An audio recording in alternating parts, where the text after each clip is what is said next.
پہلا حق راستے کا ہے غض البصر، کہ جو لوگ راستوں میں بیٹھتے ہیں یا راستوں میں کھڑے ہوتے ہیں، راستوں میں گپ شپ لگاتے ہیں گلیوں میں، تو ان کے لیے پہلا حق راستے کا یہ ہے کہ اپنی نگاہیں نیچے رکھنا ہے۔ اور غض البصر کہ اپنے نگاہیں نیچے رکھنا اور پست رکھنا ہے، یہ صرف گلیوں میں نہیں ہے اور راستوں میں، بلکہ یہ 24 گھنٹے کا حکم ہے۔ اور غض البصر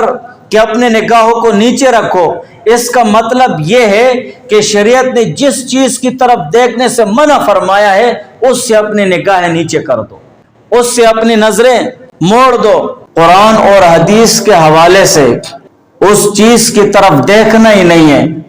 جس کی طرف اللہ تعالیٰ اور اس کے رسول نے منع فرمایا ہے۔ بد نظری سے اور نظر کی خیانت سے خود کو بچانا ہے، تاکہ نہ محرم عورتوں پر تمہاری نگاہیں نہ پڑیں اور نہ دوسرے ایسے مناظر پر تیری نگاہیں پڑیں جس کی طرف دیکھنا منع کیا گیا ہے، اور ایسے لوگوں پر بھی تمہاری نگاہیں نہ پڑیں جن پر تمہاری نگاہیں ان پر پڑنا ان کے لیے تکلیف اور ایذا کا سبب بنتا ہے۔ شرم اور حیا کی وجہ سے